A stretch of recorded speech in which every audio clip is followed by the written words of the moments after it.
Good morning, students. Today I, Saurabh, faculty of Mount Literacy School, is going to explain the poem Wind of class 9th along with the stanza-wise explanation and central idea of the poem. So let's begin with the introduction of the poets. Here, Chinnaswamy Subramanya Bharati, the one who wrote the poet, he was a great Tamil poet, famous for his patriotism in the pre-independence era. Wind was written originally in Tamil by Subramanya Bharati, but it was translated by A.K. Ramanujan. So A.K. Ramanujan was an Indian poet and scholar of Indian literature who wrote in both English and Kannada. Well known for his translation of classical and modern poetry. The English version of this poem was translated by him. So here it was all about the poets. Now we will discuss about the poem Wind, which was originally written by Chinnaswamy Subramanya Bharati. And now we will start with the introduction of the poem. So let's begin. The poem Wind is an example of modern poetry written in free verse with unequal and unrhyming lines.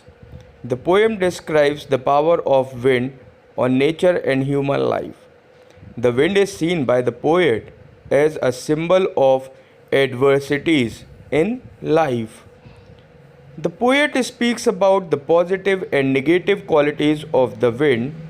There are three facets of wind presented in the poem: a naughty child, a raging destructive youth, and a very helpful friend.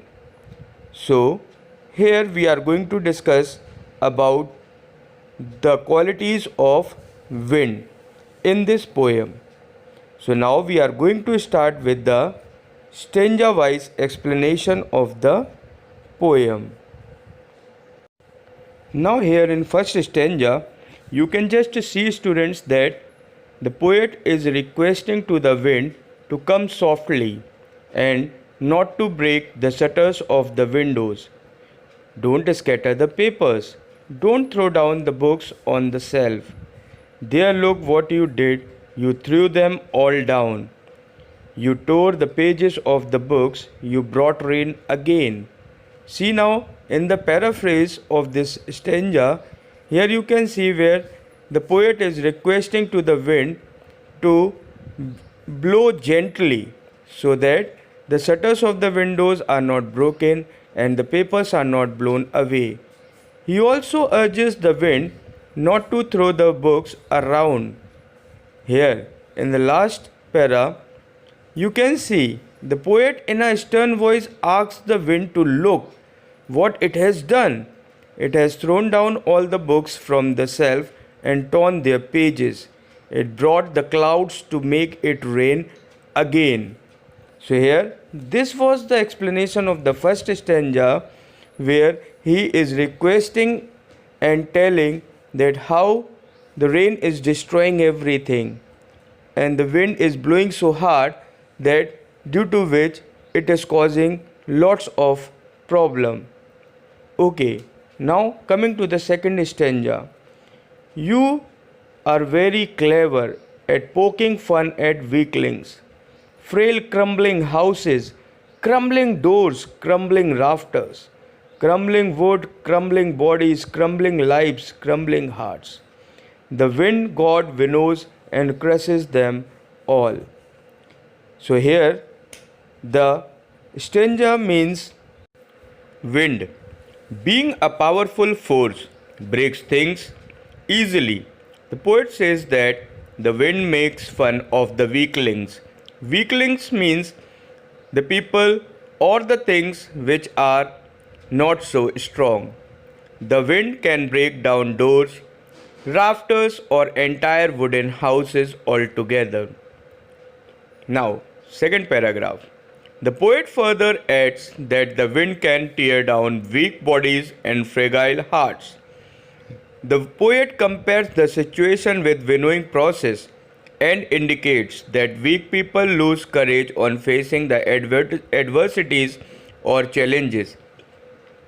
Moreover, when there is a strong wind, all the things that are weak fall and get crushed by the wind.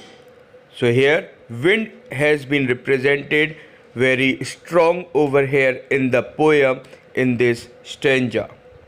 So the poet wants to say that wind is so strong that it is just crushing all the weaklings, the people or the things which are not strong. Okay, now we have third stanza. He won't do what you tell him. So come, let's build strong homes. Let's join the doors firmly. Practice to firm the body. Make the heart steadfast. Do this and the wind will be friends with us. So here the poet wants to say that the wind doesn't listen to anyone and its actions are governed by its alone. So we have to build our homes on a strong foundation and ensure that the doors cannot be easily knocked down by the wind. And the poet says that problems are beyond our control, so we need to stay strong and prepare ourselves to accept the challenges and adversities. By doing so, the challenges won't be able to discourage us and affect our lives. So, this was stanza 3. Now, stanza 4 of the poem The Wind. The wind blows out weak fires. He makes strong fires roar and flourish. His friendship is good. We praise him every day. Now, the paraphrase. Here the poet says that wind has both bad and good effects. It blows out the fire with weak force, but if the fire burns strongly, the wind makes it more fierce. Thus, the wind can nurture that which is already strong. The poet gives us the message that if we surrender to adversities, then it will break us down. However, when we muster courage to face the challenges, it helps us to become a better and stronger person.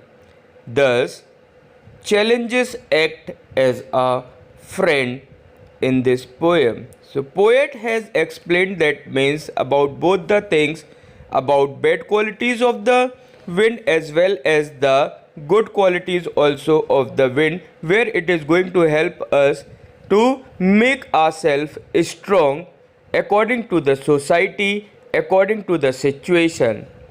Okay, so now this was the explanation of the poem stanza wise.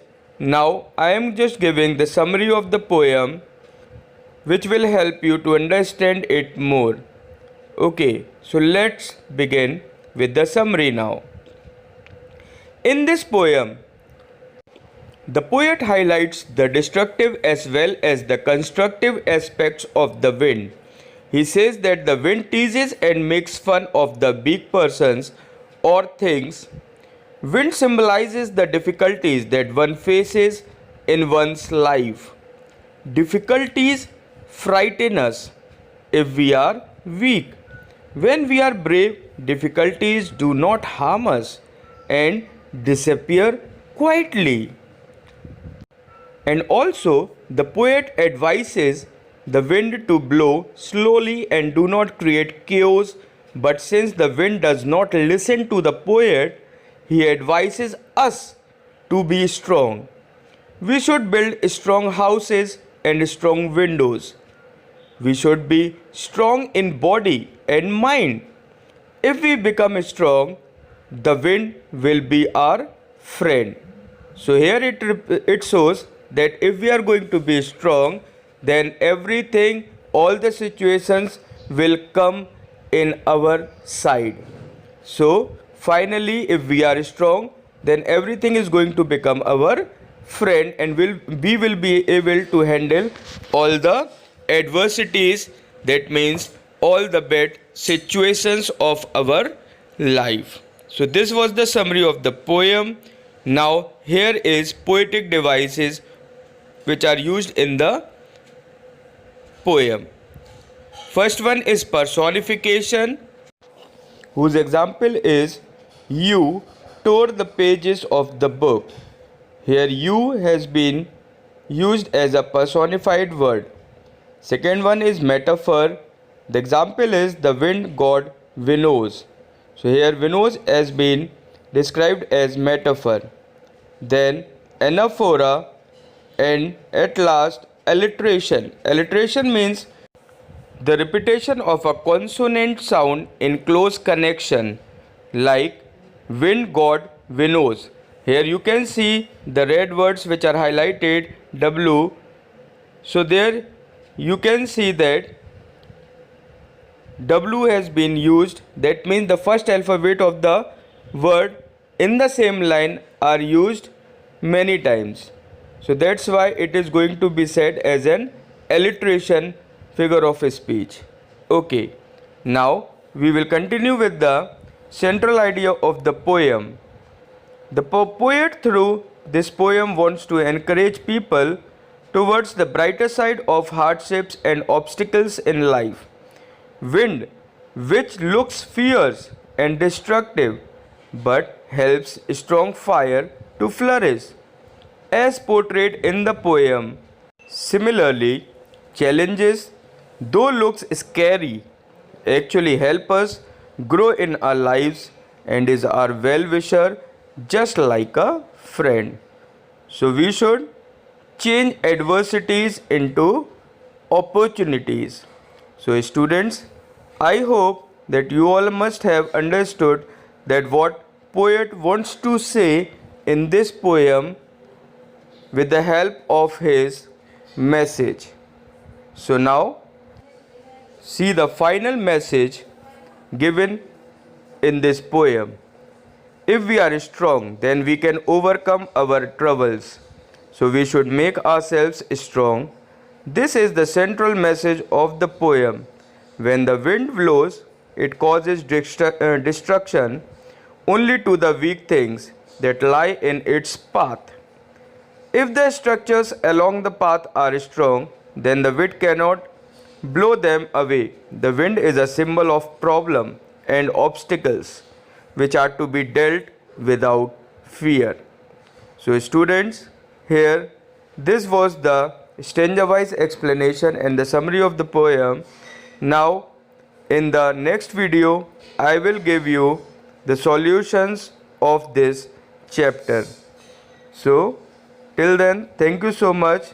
Keep practicing and keep reading the poem. Okay, thank you so much.